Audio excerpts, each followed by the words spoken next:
దైవజనులు ఇంతవరకు శ్రేష్టమైన వర్తమానాన్ని అందించారు. అదే కీర్తనలో నుండి ఒక్క వచనాన్ని మనం చదువుకొని సమయాన్ని బట్టి ఈ మధ్యాహ్న కాలపు కూటాన్ని మనం ముగించుకుందాం. క్లుప్తంగా మరొక చిన్న సందేశాన్ని మనం విందాం. చాలా విలువైన సందేశం ప్రభు మనతో మాట్లాడారు. ప్రభు తన దాసుని బలపరిచి ఈ 90వ కీర్తనలో ఉన్న అనేకమైనటువంటి విషయాలు మర్మాలు ప్రభు మనకు తెలియజేశారు. దీంట్లో నుండే ఒక్క వచనాన్ని నేను మీతో పంచుకొని నా సందేశాన్ని ముగిస్తాను. మరి ముఖ్యంగా నన్ను ప్రేమతో ఆహ్వానించిన దైవజనరాలకి అలాగే కుటుంబానికి నా హృదయపూర్వకమైన వందనాలు. ఈ మధ్యాహ్న కాల సమయంలో కూడా ఆసక్తితో దేవుని సన్నిధిలో ఉండాలనే కాంక్షతో ప్రభు సన్నిధిలోకి వచ్చిన మీ అందరికి కూడా ప్రభు పేరట వందనాలు. అధ్యక్షులుగా ఉన్న దైవజనులు, వేదిక మీద ఉన్న దైవజనులకు కూడా నా ప్రత్యేకమైన వందనాలు తెలియజేస్తున్నాను. 90వ కీర్తనలోనే 15వ వచనాన్ని నేను చదువుతున్నాను. నేనే చదువుతాను. కీర్తనల గ్రంథం 90వ అధ్యాయం 15వ వచనంలో ఉన్న వాక్య భాగాన్ని చదువుకుందాం. నీవు మమ్మను శ్రమపరిచిన దినముల కొలది, మేము కీడు అనుభవించిన ఏండ్ల కొలది మమ్మను సంతోషపరచుము. దైవజనుడైన మోషే చేసిన ప్రార్థన. ఈ కీర్తన పైభాగంలోనే మనం చూస్తున్నాం. దైవజనుడైన మోషే చేసిన ప్రార్థన. నా వైపు చూడండి. మీరు ఇటు అటు చూస్తే అర్థమవుతుంది, వాక్యం ఆటంకం అవుతుంది. వినకపోతే ప్రభు మనతో మాట్లాడాడు. మనకెంత వాక్యం తెలిసినా, మనం ఎంత సీనియర్లమైనా, ఎన్ని వాక్య రిఫరెన్స్ తెలిసినా, నిలబడిన సేవకుడు ఎవరైనా సరే మాట్లాడేది దేవుడే గనుక ఆయన మనతో మాట్లాడాలంటే మనం వినాలి. చాలాసార్లు మనం ఫోన్ చేసినప్పుడు కొన్ని ఫోన్స్ కలవు. మీరు చేస్తున్న ఫోను ప్రస్తుతం స్పందించట్లేదు అనే మాట మనకు వినబడుతుంది. స్పందించకపోతే వాళ్ళతో మనం ఏమీ మాట్లాడాలి. మనం స్పందిస్తేనే, ఆశతో ఉంటేనే ఆశ కలిగిన ప్రాణాన్ని ఆయన తృప్తిపరుస్తాడు. ఈ చదవబడిన లేఖనంలోని ఈ వచనం కూడా ఒక ప్రార్థనే. మోషే చేస్తున్న ప్రార్థన ఏమంటాడు? నీవు మమ్మను శ్రమపరిచిన దినముల కొలది, మేము కీడనుభవించిన ఏండ్ల కొలది మమ్మను సంతోషపరచుము. మన దేవుడు మనల్ని శ్రమపరిచిన దినముల కొలది, కీడనుభవించిన ఏండ్ల కొలది మనల్ని సంతోషపరిచే దేవుడు. ఇక్కడ కూర్చున్న మనలో ప్రస్తుతం శ్రమల గుండా వెళ్తున్నారేమో, కీడు అనుభవించే విధానాల్లో వెళ్తున్నారేమో, ఏం జరుగుతుందో తెలియని అనుభవాల్లో వెళుతున్నారేమో. యేసుక్రీస్తు ప్రభువారు శిష్యుల పాదాలు కడిగేటప్పుడు అంటాడు, నేను చేస్తున్నది మీకు ఇప్పుడు తెలియదు, కానీ తర్వాత మీరు అది అర్థం చేసుకుంటారు. ఆయన చేసే కొన్ని పనులు, కొన్ని కార్యాలు ప్రస్తుతం మనకు అర్థం కాదు. ప్రస్తుతం అవి చాలా దుఃఖకరంగా ఉంటాయి. ప్రస్తుతం అది చాలా ఇబ్బందికరంగా ఉంటాయి. కానొక రోజు మనం అనుకుంటాం, ఇదంతా నా జీవితంలో దేవుడు మేలు కొరకే చేశాడు.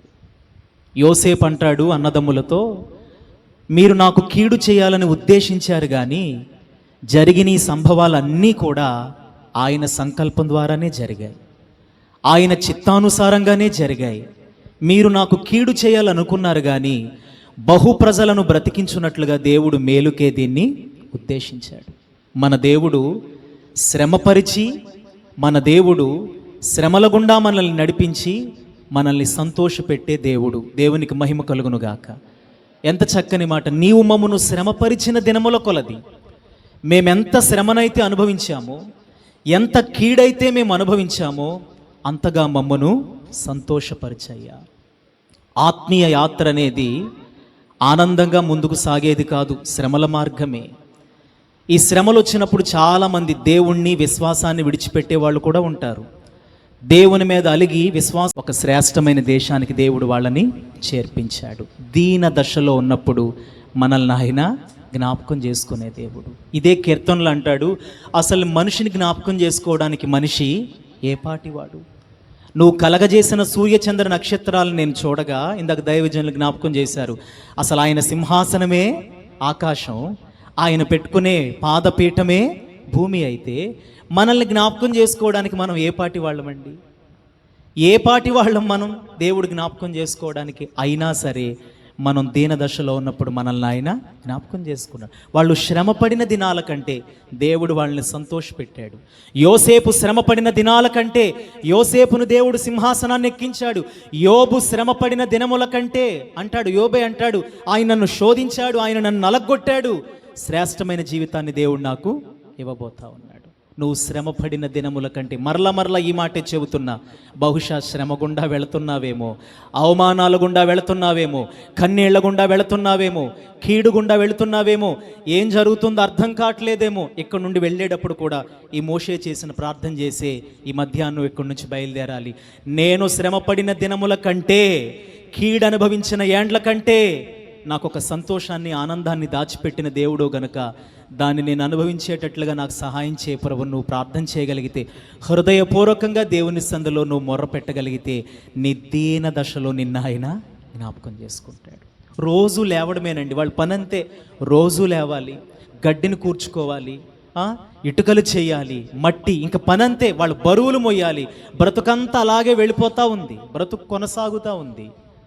నిజంగా నేను అంటాను, శ్రమ రాలేదనుకోండి, వెట్టి పనులు లేవనుకోండి, నిట్టూర్పులు వచ్చేవా వాళ్ళకి?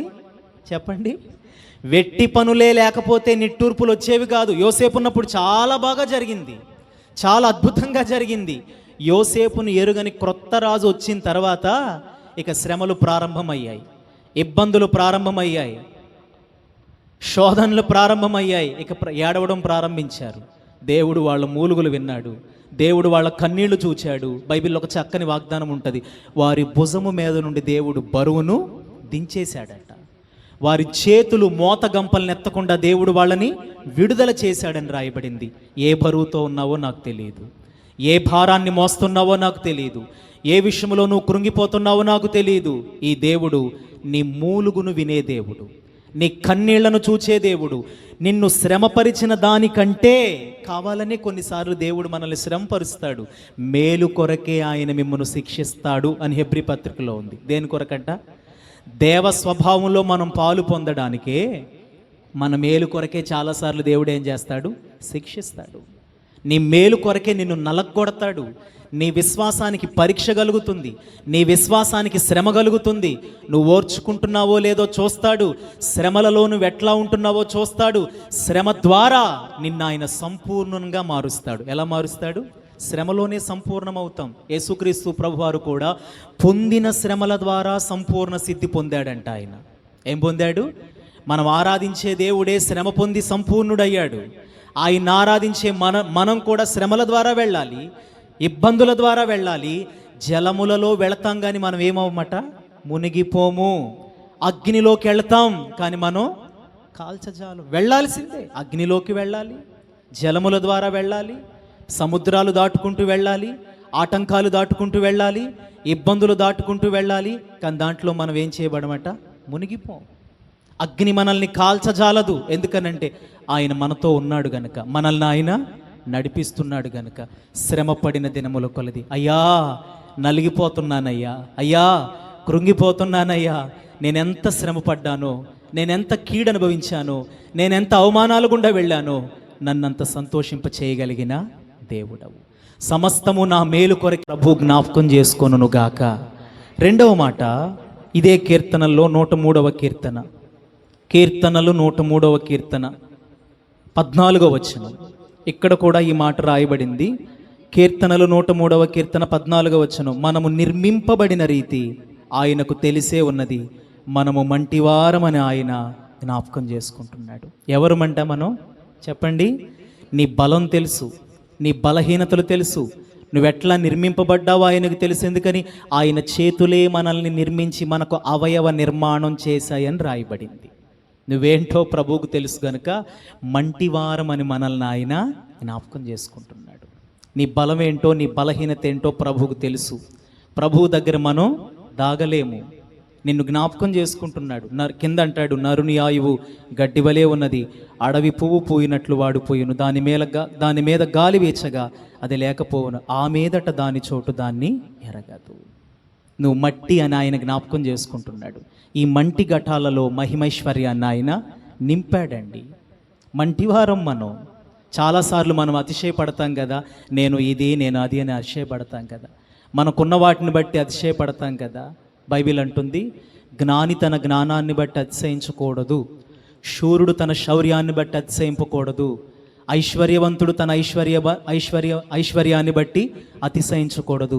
భూమి మీద కృపచూపుచు నీతి న్యాయాలు జరిగిస్తున్న దేవుడును నేనే అని నన్ను పరిశీలనగా తెలుసుకున్నట్టు బట్టి అతిశయించాలి. ఏముంది మనలో? ఏముంది చెప్పండి? ఏమాత్రపు వారమండి, మంటివారమని మనల్ని ఆయన జ్ఞాపకం చేసుకున్నాడు. నేను అంటాను, ఇంకా బ్రతుకున్నామనంటే ఆయన మనల్ని జ్ఞాపకం చేసుకున్నాడు కనుకనే. ఇంకా మనం సజీవంగా ఉన్నామంటే నిన్ను నన్ను ఆయన జ్ఞాపకం చేసుకున్నాడు కనుకనే. ఇక్కడికి వచ్చి మనం ఆయన ఆరాధించగలుగుతున్నామంటే నేను మట్టినని ఆయనకు తెలుసు, ఆయన చేతులతో నిర్మించబడ్డానని ఆయనకు తెలుసు, నా ఆయువు ఎట్లాంటిదో ఆయనకు తెలుసు, సమాధిలో నుండి నా ప్రాణాన్ని ఆయన విమోచించాడు, కరుణా కటాక్షం అనే కిరీటాన్ని నా మీద ఉంచాడు, ఎన్నోసార్లు నా మీద ఆయన జాలి పడతా ఉన్నాడు. ఇదే కీర్తనలో చివరి మాట, 76వ కీర్తన అనుకుంటా చూడండి, 78వ కీర్తన, 78వ కీర్తన 39వ వచనం. కీర్తనలు 78, 39. కాగా వారు కేవలము శరీరులై ఉన్నారనియు విసిరి వెళ్ళి మరలా రాని గాలివలే ఉన్నామనియు మనల్ని ఆయన జ్ఞాపకం చేసుకున్నాడు. 3 మాటలు. ఒకటి, దీనదశలో ఉన్నప్పుడు మనల్ని ఆయన జ్ఞాపకం చేసుకున్నాడు. మంటివారమని మనల్ని ఆయన జ్ఞాపకం చేసుకున్నాడు. విసరి వెళ్ళి మరలా రాని గాలివలే ఉన్నామని మనల్ని ఆయన జ్ఞాపకం. అది ఇశ్రాయేలు గురించే చెబుతున్నాడు. ఎన్నో మార్లు దుఃఖపెట్టారట దేవుణ్ణి, ఎన్నో మార్లు ఏడ్పించారట, పలుమార్లు కోపాన్ని అణుచుకున్నాడు. మన మీద కూడా, అర్థమవుతుందా? మన మీద కూడా దేవుడు కోరుకున్నట్లుగా, దేవుడు ఆశించినట్లుగా మనం బ్రతకపోతే దేవుడికి మనం కూడా కోపాన్ని కలగజేస్తున్నాం, కోపాన్ని పుట్టిస్తున్నాం. ఉగ్రతను ఏమాత్రము రేపు కొనక ఒకసారి వీళ్ళు వెళ్ళిపోయారనుకో, విసిరి వెళ్ళిపోయారనుకో, మరలా తిరిగి రాలేని గాలివలే ఉన్నారని దేవుడు మనల్ని జ్ఞాపకం చేసుకున్నాడు. నేను అంటాను, దేవుడు మనల్ని ఈ లోకంలోంచి తీసేయాలంటే ఎంత సమయం కావాలి ఆయనకి? చెప్పండి, ఎంత సమయం కావాలి ఆయనకి? ఇంకా నిన్ను నిలబెట్టాడంటే నువ్వు విసరి వెళ్ళి మరలా రాని గాలివలే ఉన్నావని నిన్న ఆయన జ్ఞాపకం చేసుకున్నాడు. పలుమార్లు నీ మీద తన కోపాన్ని ఆయన అణుచుకున్నాడు. పలుమార్లు నిన్ను సహించాడు, నిన్ను భరించాడు. 40 సంవత్సరాలు వాళ్ళని భరించాడండి. అరణ్యములో 40 ఏండ్లు వాళ్ళ చేష్టలు సహించాడంట అని రాయబడింది. 40 సంవత్సరాలు. నీ వయసు ఎంతో నాకు తెలియదు, ఎన్నాళ్ళుగా మందిరానికి వస్తున్నావో నాకు తెలియదు, ఎప్పటి నుండి అరణ్య యాత్రలో ఉన్నావో నాకు తెలియదు. ఇప్పటిదాకా నిన్ను ఆయన సహిస్తానే ఉన్నాడు, నిన్ను ఆయన జ్ఞాపకం చేసుకుంటానే ఉన్నాడు. నేను అడుగుతున్నా, నిన్ను జ్ఞాపకం చేసుకున్న దేవుడు నీ జ్ఞాపకాలలో ఉన్నాడా? నువ్వు ఆయన జ్ఞాపకం పెట్టుకున్నావా? ఆలోచన చెయ్యి. పరిశుద్ధ దినమును ఆచరించుటకు జ్ఞాపకం ఉంచుకొనుము. మందిరం జ్ఞాపకం ఉంటుందా? పరిచర్య జ్ఞాపకం ఉంటుందా? నువ్వు చేసేదంతా నిన్ను జ్ఞాపకం చేసుకున్న దేవుడు నీ జ్ఞాపకాల్లో ఉన్నాడా?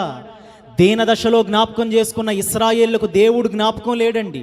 వెంటనే ఆయన కార్యాలు మర్చిపోయారు అని రాయబడింది బైబిల్లో. ఆయన చేసిన ఆశ్చర్య కార్యాలన్నీ జ్ఞాపకం పెట్టుకోండి. ఎక్కడి నుండి, ఏ స్థితిలో నుండి, ఏ ఏడ్పులో నుండి, ఏ నిట్టూర్పులో నుండి, ఏ భారములో నుండి, ఏ బరువులో నుండి దేవుడు నిన్ను తీసుకొచ్చాడో జ్ఞాపకం చేసుకో. నిన్ను జ్ఞాపకం చేసుకునే దేవుడు ఆయన. బైబిల్లో 5 మాటలు ఉంటాయి, నేను చూపించను కానీ. హన్నా దేవుని మందిరానికి వచ్చి, అయ్యా మరువక నన్ను జ్ఞాపకం చేసుకో అని ప్రార్థన చేసింది. ఏమని ప్రార్థన చేసింది? నన్ను అందరూ గొడ్రాలు అంటున్నారయ్యా, నిందలు భరించలేకపోతున్నానయ్యా. సైన్యములకు అధిపతి, మొట్టమొదట ఆమె పెట్టింది ఆ మాట, సైన్యములకు అధిపతియగు యెహోవా. అక్కడే కనబడుతుంది ఆ మాట. మరువక నన్ను జ్ఞాపకం చేసుకో, నువ్వు నాకు కుమారుణ్ణి ఇస్తే మరలా నేను నీకు ఇచ్చేస్తాను. దేవుడు ఆమెను మరువక జ్ఞాపకం చేసుకున్నాడు, ఆమె మూలుగును విన్నాడు. 2, నెహెమ్యా అంటాడు, మేలుకై నన్ను జ్ఞాపకం చేసుకో అయ్యా, నీ కొరకు నేను ఎంతో ప్రయాసపడ్డాను కదా, నీ కొరకు నేను ఎంతో పరిచర్య చేశాను కదా. వినండి జాగ్రత్తగా, నువ్వు దేవుని కొరకు ఏదైతే చేశావో, ఎంత ప్రయాసపడ్డావో, మనుషులు నిన్ను గుర్తుపెట్టుకోకపోవచ్చు కానీ దేవుడు నువ్వు చేసిందంతా జ్ఞాపకం పెట్టుకునే ఉంటాడు ఆయన. కొర్నేలుతో అంటాడు, నీ ధర్మకార్యాలు, నీ ప్రార్థనలు జ్ఞాపకార్థముగా నా సన్నిధికి చేరాయి అంటాడు ఆయన. నెహెమ్యా అంటాడు, మేలుకై నన్ను జ్ఞాపకం చేసుకో అయ్యా, నీ కొరకు నేను ఎంత ప్రయాసపడ్డానో జ్ఞాపకం చేసుకో అయ్యా. మర్చిపోడాయన. నువ్వు దేవుని మందిరంలో కూర్చున్న సమయం, కార్చిన కన్నీళ్లు, ఏడ్చిన ఏడ్పు, చేసిన పరిచర్య, ప్రయాస ఆయన మర్చిపోయే దేవుడు కాదు. మనుషులు మర్చిపోవచ్చు, మనుషులు విడిచిపెట్టవచ్చు, దేవుడు మర్చిపోయే దేవుడు కాదు. ఇంకొక ఆయన అంటాడు, హిజ్కియా అంటాడు, కృపతో నన్ను జ్ఞాపకం చేసుకో అయ్యా. ఏమన్నాడు హిజ్కియా? కృపతో. నేను ఎట్లా బ్రతికానో నీకు తెలుసు కదయ్యా. మరణం మీదకి వచ్చేసింది. ప్రవక్త వచ్చి అంటాడు, నువ్వు చచ్చిపోబోతున్నావు, నీ లైఫ్ అయిపోయింది, నీ ఇల్లు చక్కబెట్టుకో అని చెప్పినప్పుడు ఎవ్వరికి కనబడకుండా గోడ తట్టు తిరిగి కన్నీళ్లు గార్చాడు. కృపతో నన్ను జ్ఞాపకం చేసుకోమన్నప్పుడు కన్నీళ్లు చూచిన దేవుడు హిజ్కియాని జ్ఞాపకం చేసుకున్నాడు. సంసోను కూడా ఒక మాట అంటాడు, ఏమనో తెలుసా? అభిషేకించబడిన వాడు, ప్రభు పని చేయాల్సిన వాడు, బలమంతా లోకానికి ఖర్చు పెట్టేసినప్పుడు, శత్రువు చేతిలో బందీ అయిపోయినప్పుడు, దయచేసి ఒక్కసారి నన్ను జ్ఞాపకం చేసుకో. ఇప్పటికే దేవుడు మనకిచ్చిన అవకాశాలు అయిపోయాయేమో, మరొక అవకాశాన్ని నీకు ఇవ్వడానికి ఆయన సిద్ధంగా ఉన్నాడు. ఒక్కసారి జ్ఞాపకం చేసుకో అయ్యా. బైబిల్లో రాయబడింది, జీవిత దినములో అతన్ని చంపినోళ్ళ లెక్క కంటే ఆ రోజు చంపిన వారి లెక్క ఎక్కువ. జ్ఞాపకం చేసుకున్నాడు ఆయన. సంసోన్ని విడిచిపెట్టలేదండి. వెంట్రుకలు తిరిగి మొలవడం ప్రారంభించాయంట. నేను అనుకుంటున్నాను మరలా పశ్చాత్తాపం ప్రారంభమైంది, అభిషేకం ప్రారంభమైంది, మరలా ఉజ్జీవం ప్రారంభమైంది. దేవుడు అతన్ని జ్ఞాపకం చేసుకున్నాడు. మరొక ఛాన్స్ ఇచ్చాడు ఆయన. ఆయన యొద్దకు వచ్చేవారిని ఆయన ఎంత మాత్రము త్రోసేసే దేవుడు కాదు. నీ దేవుడు, నా దేవుడు నీకు ఇచ్చిన అవకాశాలన్నీ కోల్పోయినా నువ్వు హృదయపూర్వకంగా మొర్రపెట్టుకోగలిగితే మరొక అవకాశాన్ని నీకు ఆయన ఇవ్వగలిగిన దేవుడు. చివరగా సిలువలో ఉన్న దొంగ అంటాడు, యేసు నీ రాజ్యములోకి వచ్చినప్పుడు నన్ను జ్ఞాపకం చేసుకో. ఈ 5 మాటలు నాకు కనబడ్డాయి, జ్ఞాపకం అనే మాటలు. ఆయన్ను చూచాడట. మనలాగా మందిరానికి వెళ్ళినోడు కాదు, పాడినోడు కాదు, ప్రసంగాలు విన్నవాడు కాదు.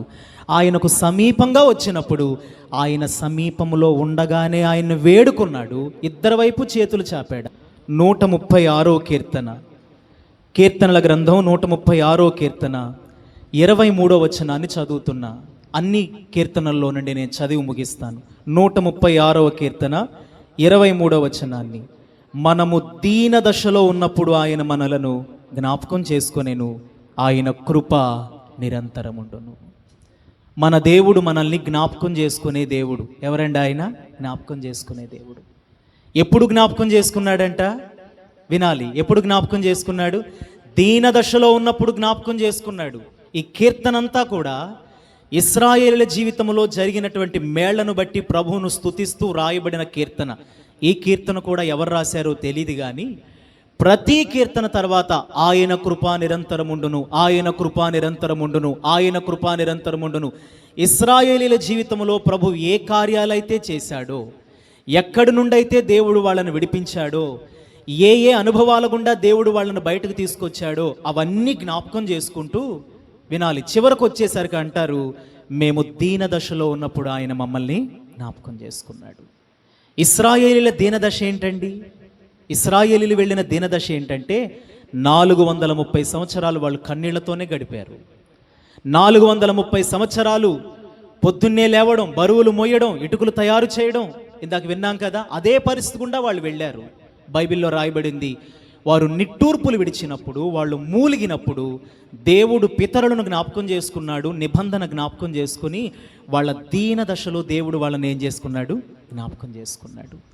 శ్రమపరిచిన దినముల కొలది మనల్ని సంతోషపెట్టే దేవుడు ఆయన. ప్రస్తుతం కొన్ని పర్యాయాలు మనకేం అర్థం కాదు. దేవుడు ఇంతగా నన్ను ఎందుకు శ్రమపరుస్తూ ఉన్నాడు, ఈ అనుభవాల గుండా నేను ఎందుకు వెళతా ఉన్నాను? ఇదంతా నీ మేలు కొరకే. నువ్వెంత శ్రమపడ్డావో అంత సంతోషాన్ని దేవుడు నీ కొరకు దాచిపెట్టాడు. ఆయన యందు భయభక్తులు కలిగిన వారి నిమిత్తం ఆయన దాచి ఉంచిన మేలు ఎంతో గొప్పది. ఇంచుమించు 13 సంవత్సరాలు నలిగిపోయాడు యోసేపు. శోధనల గుండా వెళ్ళాడు, అవమానాల గుండా వెళ్ళాడు, చెయ్యని నేరానికి చెరసాల్లో బంధింపబడ్డాడు. ఏం జరుగుతుందో అర్థం కావట్లా. దేవుడిచ్చిన దర్శనం ఒక రకంగా ఉంది, అతను వెళుతున్నటువంటి అనుభవాలన్నీ ఒక రకంగా ఉన్నాయి. నిర్ణయకాలం రానే వచ్చింది. శ్రమ పొందిన యాండ్ల కొలది దేవుడు యోసేపుని ఏం చేశాడు? సంతోషపెట్టాడు. ఆత్మీయ జీవితంలో నువ్వు అనుభవిస్తున్న ప్రతి శ్రమ కూడా నీ మేలు కొరకే, నీ ఆశీర్వాదం కొరకే. శ్రమ పడిన యాండ్ల కంటే బహుశా ఇన్ని సంవత్సరాలుగా నువ్వు శ్రమ పడుతూనే ఉన్నావేమో. ఇన్ని సంవత్సరాలుగా కీడు గుండా వెళతా ఉన్నావేమో, కీడు వెనక ఆయన మేలును దాచి ఉంచే దేవుడు. నువ్వెంత శ్రమ పడతావో, యోబు తన జీవితంలో ఏమని రాసుకున్నాడంటే, ఆయన తన ఇష్టానుసారంగా నన్ను నలుపునుగాక అని రాసుకున్నాడండి. ఏమని ఎప్పుడైనా చేసామా ఈ ప్రార్థన మనం?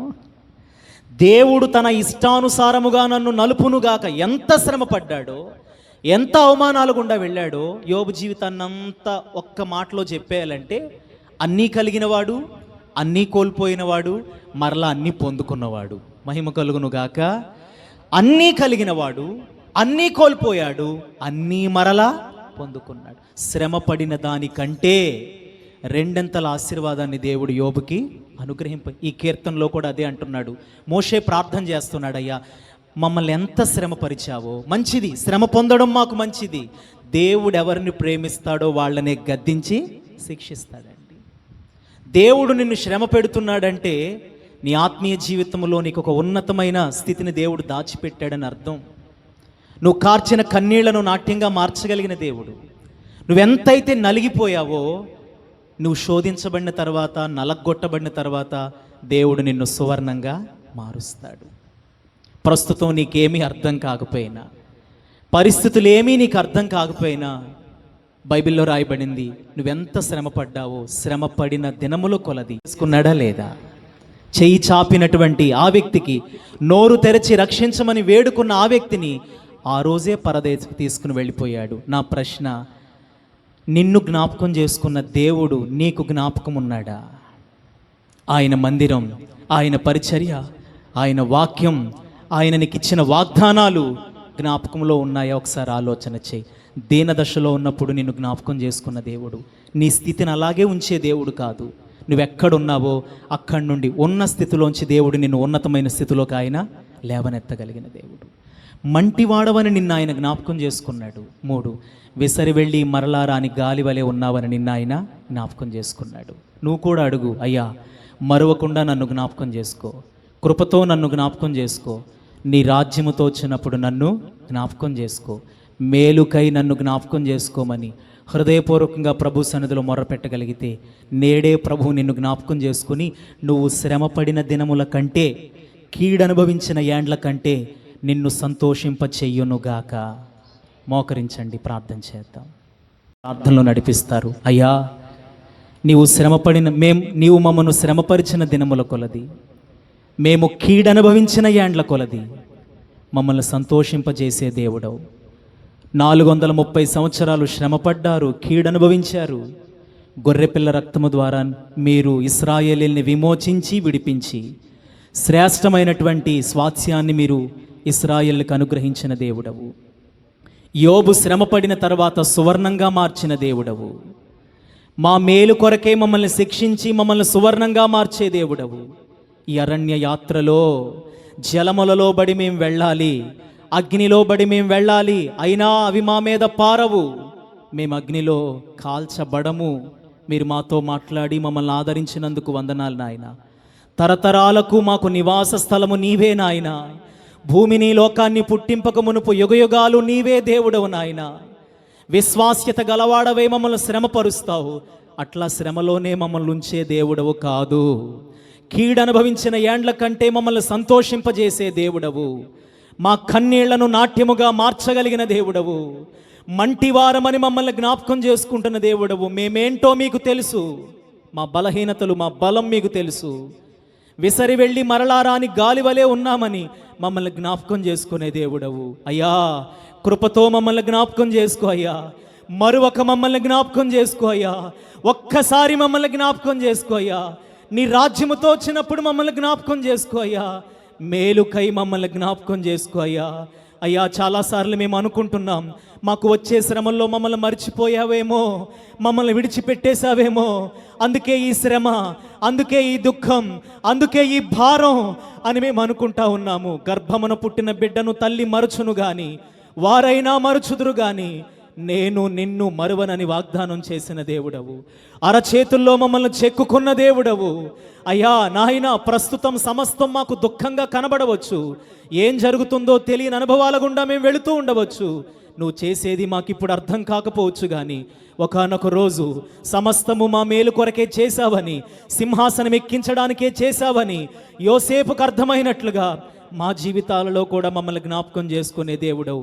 ఎందరైతే దుఃఖంలో వచ్చారో, ఎందరైతే వేదనతో వచ్చారో, శ్రమ పడిన దానికంటే సంతోషింప చెయ్యండి నాయన. కీడనుభవించిన ఏండ్ల కంటే ఆనందాన్ని కలగ చెయ్యండి నాయన. మోషే అడిగినట్లుగా మేము కూడా అడుగుతున్నాము తండ్రి. మా కొరకు దాచి ఉంచిన మేలు ఎంతో గొప్పది నాయన. నరుల ఎదుట నిన్ను ఆశ్రయించు వారి నిమిత్తము నీవు సిద్ధపరిచిన మేలు ఎంతో గొప్పదయ్యా. ప్రస్తుతం నా బ్రతికేంటో నాకు అర్థం కావట్లేదు. శ్రమల గుండా నేను వెళుతున్నాను, ఏం జరుగుతుందో నాకు అర్థం కావట్లేదు. నన్నొక్కసారి జ్ఞాపకం చేసుకో. నీవు చేయునది నాకిప్పుడు తెలియదు, ఇక మీదట నేను తెలుసుకొందును. ప్రస్తుతము సమస్తము దుఃఖకరమే, ప్రస్తుతము సమస్తము దుఃఖకరమే. అభ్యసించిన నీతి సమాధాన ఫలమే, అభ్యసించిన నీతి సమాధాన ఫలమే.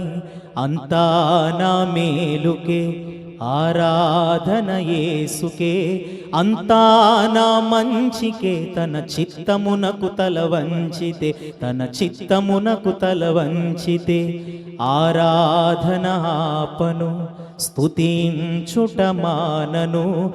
ఆరాధనాపను, స్తుతించుట మానను, స్తుతించుట మానను. నీవు నన్ను శ్రమపరిచిన దినముల కొలది మేము కీడు అనుభవించిన ఏండ్ల కంటే మమ్మల్ని సంతోషింపచేయ ప్రభు అని ఒక చిన్న ప్రార్థన చేద్దాం. దైవజనులు ప్రార్థనలో నడిపిస్తారు. ప్రార్థన చేసుకుందాం. ప్రార్థన చేసుకుందాం. ప్రేమ కలిగిన తండ్రి, దయ కలిగిన ప్రభువా, మీకు వందనాలు తెలియజేస్తున్నాం.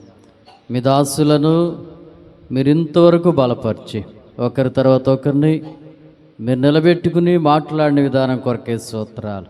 అవును ప్రభువా, మేము శ్రమలు అనుభవించిన కొలది, మేము కీడు అనుభవించిన కొలది మమ్మల్ని సంతోషపరచు ప్రభు అని చెప్పని ఈ వాక్యం ద్వారా మీరు మాట్లాడారు.